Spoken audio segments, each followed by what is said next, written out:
আসসালামু আলাইকুম সম্মানিত অভিভাবক ও আমার প্রিয় ছাত্রছাত্রী ভাই ও বোনেরা, আশা করি সকলে ভালো আছেন।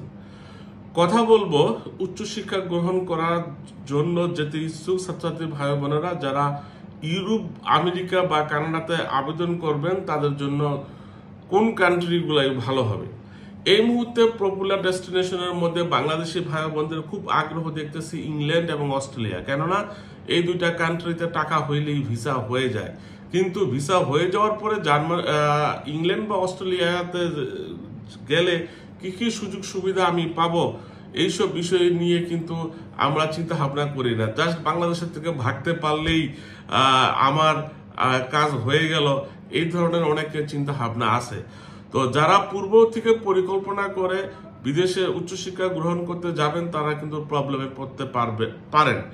যাদের টাকা পয়সা আছে অঢেল পরিমাণে, দ্যাটস দ্য ডিফারেন্ট কেস। তো আজকে এইসব ইস্যু দিয়ে আলোচনা করব। মূলত কথা বলবো জার্মানিতে যারা উচ্চশিক্ষা গ্রহণ করতে যাবেন তারা কিন্তু বিনা পয়সা পড়াশোনা করতে পারবেন।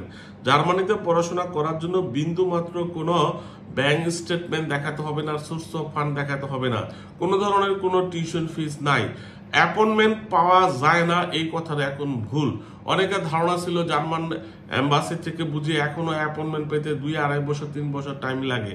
বিষয়টা সর্ট আউট হয়ে গেছে। এই মুহূর্তে হাতে 3 থেকে 6 মাস টাইম থাকলেই কিন্তু আপনি জার্মান এম্বাসি থেকে অ্যাপয়েন্টমেন্ট ডেট ম্যানেজ করা সম্ভব।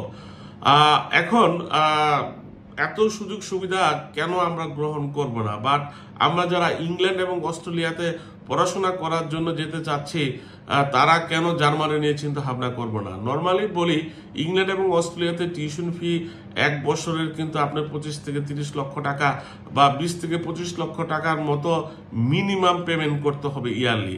একজন স্টুডেন্ট ভাই হয়তো বা বাংলাদেশের থেকে এই টাকাটা দিয়ে যেতে পারবেন প্রথম বছরের না, কিন্তু দ্বিতীয় বছরে যখন টিউশন ফিটা দিবেন এটা কিন্তু আইদার তার বাংলাদেশের থেকে টিউশন ফিটা সাথে করে নিয়ে যেতে হবে অথবা ওইখানে কাজ করে টিউশন ফিটা দিতে হবে।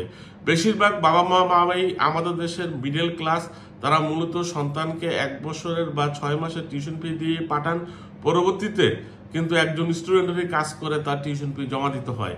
এখন চিন্তা ভাবনা করেন, আপনার টিউশন ফি যদি বছরে 25 লক্ষ টাকা হয় ইংল্যান্ড এবং অস্ট্রেলিয়ার বেলায়, সেক্ষেত্রে আপনার প্রত্যেক মাসে কত টাকা কামাই করতে হবে। এরপরে আপনার টিউশন ফি ইউনিভার্সিটিতে দিলেই কিন্তু আপনার প্রবলেম সর্ট আউট না। আপনার বাসা ভাড়া দিতে হবে, খাবার খরচ দিতে হবে, ট্রান্সপোর্টেশন কস্ট দিতে হবে। ইংল্যান্ড এবং অস্ট্রেলিয়াতে কিন্তু এগুলাই দেওয়া ছাড়া ওখানে টিকে থাকাটা খুব মুশকিল। যখন টিউশন ফি দিতে পারবেন না তখন কিন্তু আপনার ভিসাটা কার্টেল হয়ে যাবে, আপনার ভিসাটা ব্লক করে দিবে, আপনি কিন্তু অবৈধ হয়ে যাবেন। বেশিরভাগ ছাত্রছাত্রী ইংল্যান্ড এবং অস্ট্রেলিয়াতে যারা ব্যাচেলার প্রোগ্রামে যায় তারা কিন্তু কন্টিনিউ করতে পারে না। বেশিরভাগই দেখি যে ঝরে যায়, 1 বছর 2 বছর কন্টিনিউ করে তারপরে কিন্তু পরিবেশ পরিস্থিতির সাথে কন্টিনিউ করতে পারে না। তাই যাদের বাবার অঢেল পরিমাণের টাকা না আছে, যারা ব্যাচেলার প্রোগ্রামে ইংল্যান্ড এবং অস্ট্রেলিয়াকে চিন্তা ভাবনা করতেছেন, তারা এখন থেকে সচেতন হবেন। প্ল্যান করে দেখবেন যে আপনি আসলে 4 বছর কমপ্লিট করার মতো আপনার বাবা আপনাকে অর্থনৈতিক ভাবে সহযোগিতা করতে পারবে কিনা। যদি না পারে, আপনি এইসব কান্ট্রিতে গিয়ে যে টাকা ইনকাম করবেন ওই টাকা দিয়ে ইউনিভার্সিটির খরচ চালাতে পারবেন কিনা। আমি আমার অভিজ্ঞতার আলোকেই বলি, একজন স্টুডেন্ট ইংল্যান্ডে যখন তার ক্লাস থাকে তখন সর্বোচ্চ 20 ঘন্টা কাজ করতে পারবে, আর যখন ক্লাস থাকবে না, যখন হলিডে থাকবে, তখন কিন্তু ফুল টাইম কাজের সে অনুমতি আছে। কিন্তু যতটুকুই থাকুক না কেন, একজন স্টুডেন্টের পক্ষে ইংল্যান্ডে পড়াশোনার পাশাপাশি কাজ করে ইউনিভার্সিটির টিউশন ফি দেওয়া কিন্তু অসম্ভব একটা বিষয়। অ্যাট দ্য সেম টাইম অস্ট্রেলিয়ার বেলায়ও কিন্তু সেম, এখানে টিউশন ফিজ অনেক হাই। মনে হচ্ছে বাংলাদেশের থেকে আমি টিউশন ফি দিয়ে চলে গেলাম, তারপরে ওখানে কাজ করে দিয়ে ফেলবো। বেশিরভাগ স্টুডেন্ট এই চিন্তা ভাবনা থেকে ওখানে গিয়ে কিন্তু বিপদে পড়ে। তাদের কোনো প্ল্যান না থাকার কারণে স্টুডেন্টের ভিসাগুলো একটা সময় রিভোক হয়ে যায়, বাতিল হয়ে যায়, তখন উপায়ান্ত না দেখে অ্যাসাইলাম কেস করে। তাই যারা বিদেশে উচ্চশিক্ষা গ্রহণ করতে যাবেন তারা পূর্ব থেকে প্ল্যান করে যাবেন কোন দেশ ভালো হবে, ওখানে টিকে থাকবো কিভাবে। সার্ভাইভ যদি করতে না পারে তাহলে কিন্তু আমার এই জার্নিটাই বৃথা যাবে। তাই আমি বলবো যারা যাদের বাজেট কম, যারা বিনা পয়সা পড়াশোনা করতে চান, তাদের জন্য নাম্বার 1 কান্ট্রি হতে পারে জার্মানি। জার্মানির পাবলিক বিশ্ববিদ্যালয়গুলোতে কোনো ধরনের কোনো টিউশন ফি জমা দিতে হয় না, কোনো ধরনের কোনো ব্যাংক স্টেটমেন্টের দরকার হয় না। তবে হ্যাঁ, আপনাকে অ্যাকোমোডেশন খরচের বাবদ আপনাকে জার্মান ব্যাংকগুলোর সাথে একটা ব্লক অ্যাকাউন্টে 11,904 ইউরো জমা রাখতে হয়। এই টাকাটা আপনাকে জমা রাখার পরে অ্যাকোমোডেশন খরচ বাবদ প্রত্যেক মাসে মাসে যখন আপনি জার্মানিতে চলে যাবেন, জার্মান গভর্নমেন্ট আপনাকে ফেরত দিবে। ইট মিনস টিউশন ফিস তো নাই, আপনাকে ইউনিভার্সিটিতে টিউশন ফিস দেওয়ার কোনো প্যারা নাই। এটা আপনাকে মানসিকভাবে রিলিজ দিবে এবং পড়াশোনায় আপনি মনোনিবেশ করতে পারবেন। এবং আপনি যদি কাজ নাও করেন, আপনি যে ব্লক অ্যাকাউন্টের টাকাটা বাংলাদেশের থেকে জমা দিয়ে গেলেন, এই টাকাটা কিন্তু প্রত্যেক মাসে রিটার্ন দিচ্ছে। আপনি কিন্তু কাজ না করে আপনার অ্যাকোমোডেশন খরচটাও কিন্তু স্মুথলি চালায় নিতে পারবেন। আর যদি কাজের সুযোগ পান, অবশ্যই জার্মানিতে অনেক ধরনের কাজ রয়েছে। জার্মানিতে লাস্ট 4-5 বছরে বাংলাদেশি স্টুডেন্ট ভাই বোনেরা খুব কম গিয়েছেন, কেননা অ্যাপয়েন্টমেন্ট পাওয়া যায়নি। তাই লোকজন কম থাকার কারণে কিন্তু ওখানে কাজ অ্যাভেলেবেল আছে। তো আপনি কিন্তু কাজ পাবেন। তো কাজ করে যেই টাকাটা ইনকাম করবেন, সেটা দিয়ে যদি আপনার অ্যাকোমোডেশন, থাকা খাওয়া ম্যানেজ করতে পারেন, তাহলেই কিন্তু এনাফ। আর প্রথম বছরে তো আপনি বাংলাদেশের থেকে ব্লক অ্যাকাউন্ট করেই যাচ্ছেন, কোনো ধরনের কোনো প্যারা নাই। তো আপনারা এইসব বিষয় নিয়ে এখন চিন্তা ভাবনা করতে পারেন। German number 1 country for engineering. German university ডিগ্রিগুলো সারা ওয়ার্ল্ড অ্যাকসেপ্ট করে।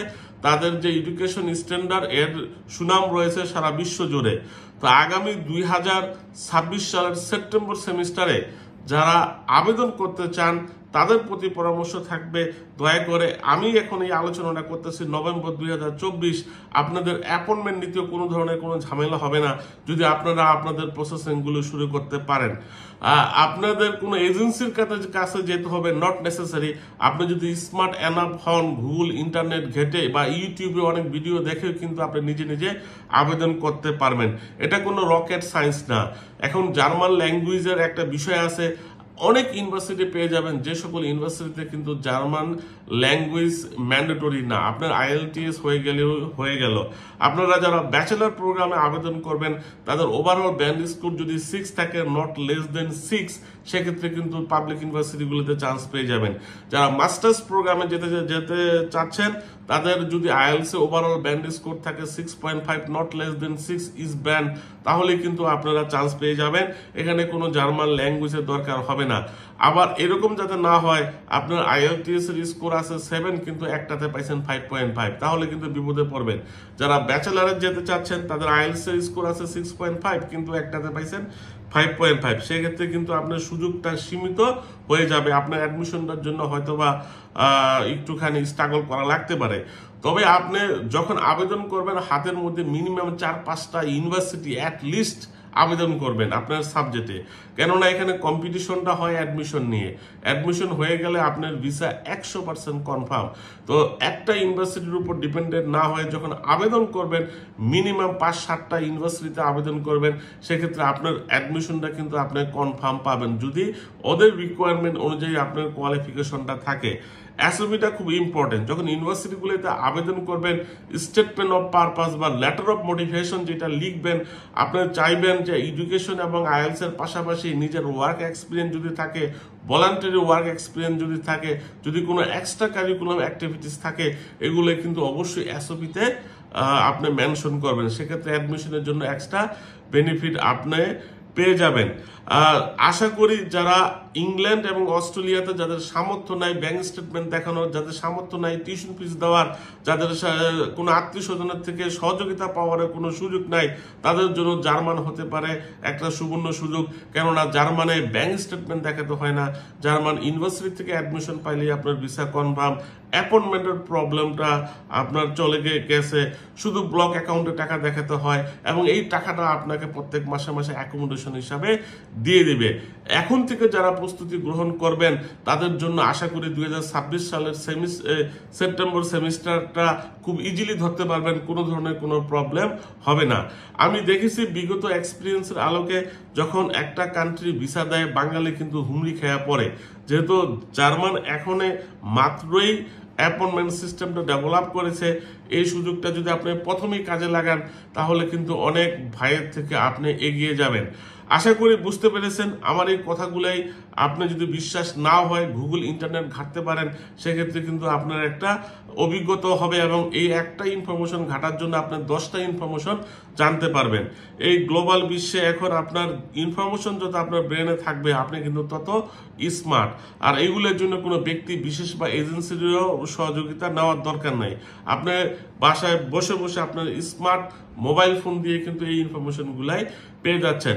যার মানে উচ্চশিক্ষা গ্রহণ করতে আগ্রহী শিক্ষার্থীদের ভাই বোনদের প্রতি পরামর্শ থাকবে, যদি নিজে নিজে পারেন আবেদন করেন, আর না পারলে এক্সপার্টদের সহযোগিতা নেন। আপনাদের আইডিয়াল ওভারসিজ এডুকেশনের অফিসে আসতে হবে, নট নেসেসারি। আপনি চাইলে নিজে নিজে আবেদন করতে পারেন বা অন্য কোনো এক্সপার্ট বা অন্য কোনো এজেন্সির সহযোগিতা করতে পারেন। আমার যেটা লক্ষ্য সেটা হচ্ছে এই সুযোগটা হাজার হাজার বাঙালি জার্মানিতে যাক, তারা তাদের উচ্চশিক্ষাটা গ্রহণ করুক এবং বাংলাদেশের নামটা সারা বিশ্বে ছড়ায় ছিটিয়ে দেক। এই সুযোগগুলাই হাতছাড়া করাটা স্টুডেন্ট ভাইদের ঠিক হবে না। আপনাদের সকলের প্রতি রইল শুভকামনা। জার্মান বিষয়ে যদি কোনো তথ্য ইনফরমেশনের আবেদন করার ডেডলাইন এইসব বিষয়ে এক একটা ইউনিভার্সিটিতে এক এক রকম যদি জানতে চান, সরাসরি আমাদের অফিসে চলে আসতে পারেন, অ্যাপয়েন্টমেন্ট নিয়ে চলে আসবেন। আমরা কিন্তু কনসালটেন্সি একেবারে ফ্রি দেই, কোনো ধরনের কোনো টাকা পয়সা আপনার আমাদের এখানে অ্যাডভান্স দিতে হবে না। আপনাদের জন্য শুভকামনা এবং আশা করি আপনারা আলোচনাগুলাই বুঝতে পেরেছেন এবং বাকিটা যদি না বুঝে থাকেন অফিস ভিজিট করতে পারেন বা গুগল করতে পারেন। আল্লাহ হাফেজ।